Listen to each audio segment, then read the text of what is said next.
Miss USA 2020 is Mississippi. Hey guys! Just a quick recap of the Miss USA 2020 pageant that took place in Memphis, Tennessee at Elvis Presley's Graceland Mansion on Monday, November 9th. First of all, let's talk about the broadcast.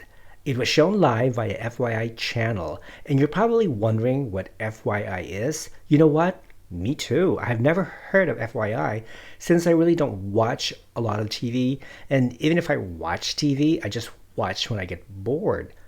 Luckily, FYI is available in my area, so I was able to watch the full show live. However, many pageant fans don't have access to the channel, so I decided why not be nice to them and stream the show live from my TV set.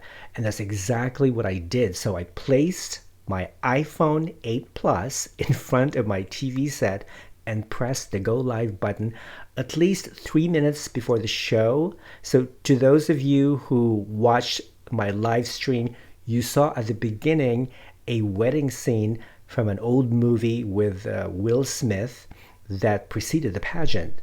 I hope the video and audio were acceptable. Let me know in the comments section below.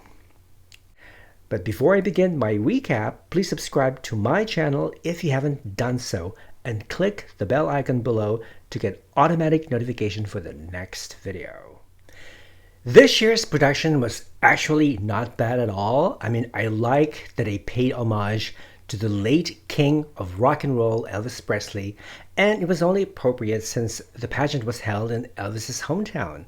I like the intro where the girls came out on stage wearing identical outfits, although I would have preferred if they had screamed their respective names and states, because that would have added much more excitement.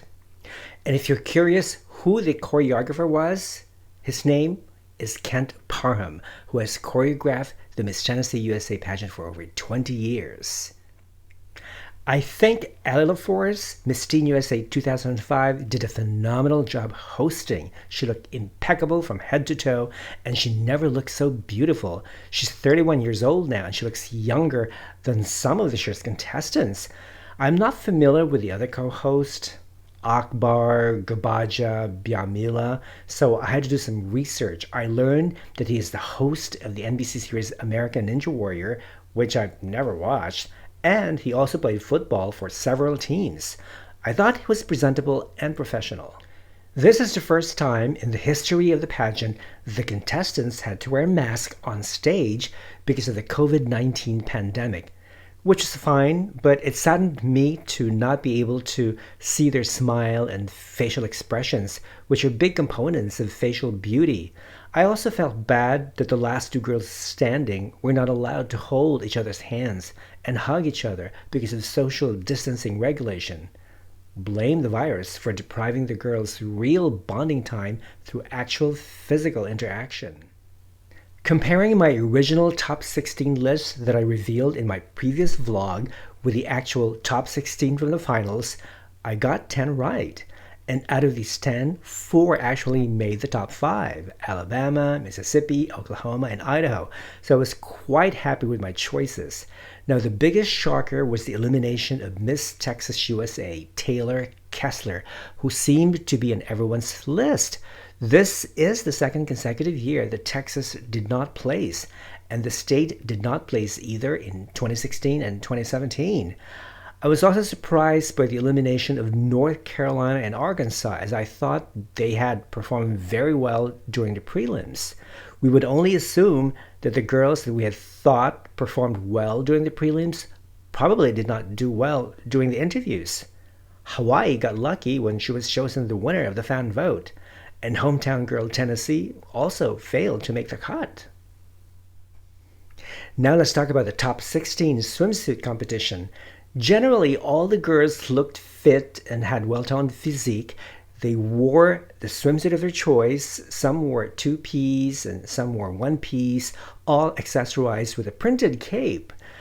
Of the girls who wore 2-piece, only one girl, Miss Illinois USA, Olivia Pura, wore a high-waisted bottom that resembled granny panties, which I really didn't find very attractive at all. I think she would have looked so much better if she had a one piece. California was a little disappointing because she lacked energy. Nevada looked like a real housewife from Las Vegas, and Indiana looked like a taller version of Olivia Culpo, Miss USA 2012 and Miss Universe 2012. Missouri was a paler but prettier version of Sarah Rose Summers, but without Sarah Rose's personality. So in this competition, I gave the best catwalk and stage projection to New York, Andrea Gibao, followed by Idaho, Ohio, and Georgia. So the swimsuit segment was followed by another cut to top 10, followed by the evening gown competition. I have to say, most of the gowns looked outdated, recycled, or just plain dull. But this is what you expect when you have Sherry Hill as a sponsor. I mean, I really wish Miss Universe organization drop her and find someone better with more fabulous and interesting gowns to dress the contestants. Anyway, I didn't care much for Ohio's boring light metallic blue gown with a high slit, which was made to look more interesting by adding that hideous side train. As soon as Oklahoma came out in a white sleeveless high slit gown, I said to myself, I think we got a winner here. She has Miss Universe written all over her face. She was simply stunning. But then Alabama followed, and she blew me away with her black ruffled taffeta ball gown with plunging neckline that complemented her auburn hair and fair complexion. I wasn't giving up just yet on California, and when she came out wearing a beautiful red one-shoulder mermaid gown, she looked like Paris Hilton, but without the X factor. Idaho's blue long-sleeve high-slit gown was eye-catching, but those nude stripper heels killed the look. And the most disappointing gown was worn by New York. It looked like a prom dress. I'm not sure if she selected the gown herself or if it was forced on her. I mean, there's a saying that it's not the dress that counts, but the girl who wears it. I mean, seriously, this saying didn't work with New York. All I could focus on was the hideous dress she was wearing, which took away the attention from her. Nevertheless, she maintained her position of being the best catwalker. So after the evening gown segment, it was down to top 5: Oklahoma, Mississippi, Indiana, Idaho, and Alabama.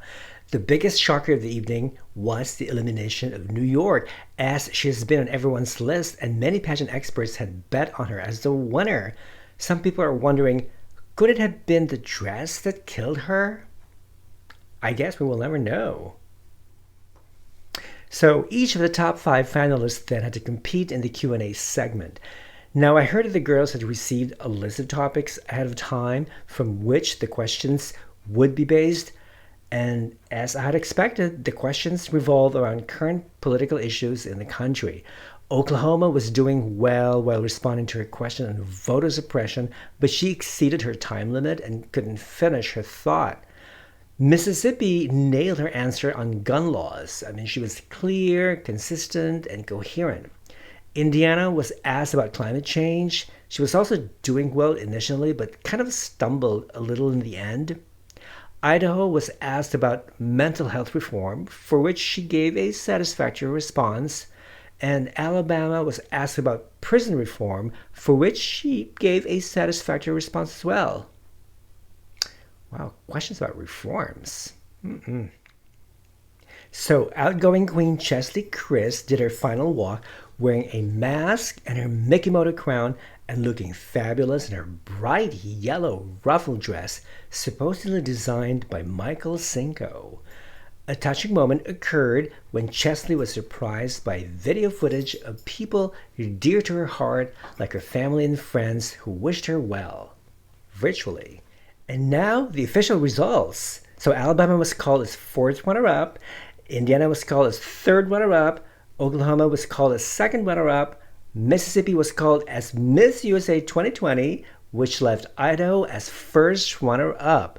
Chesley placed the new crown on Asia Branch's head, while outgoing Miss Universe Zozibini Tunzi, also wearing a mask, placed the sash, and the new Miss Teen USA Kielani Aruda handed the bouquet of flowers to the new queen. Now, to some pageant fans who are not happy with Asia's win and who think that the Miss Universe organization crowned yet another black woman, the fourth in 5 years, maybe because of pressure from Black Lives Matter, let me just say one thing. Your opinion is valid, but unfortunately it is baseless. Actually, if you are conservative, you should be happy for Asia because she supports Trump and gun rights. It's been a while since we have a conservative Miss USA. Asia deserved the crown and fought hard for it just like all the other girls did. Did you know she was a former Miss Mississippi for Miss America? I think that background really helped her stand out from the rest of the girls. She's smart, articulate, sophisticated, sweet, and simply beautiful. I think Miss USA will do exceptionally well in Miss Universe this year, and perhaps take it all. And there you have it, my quick recap of the Miss USA 2020 results. Do you agree or disagree? Comment below. Thank you for watching, guys. Until the next time, bye. Who are you? Mississippi. No, you're not. Who are you? Miss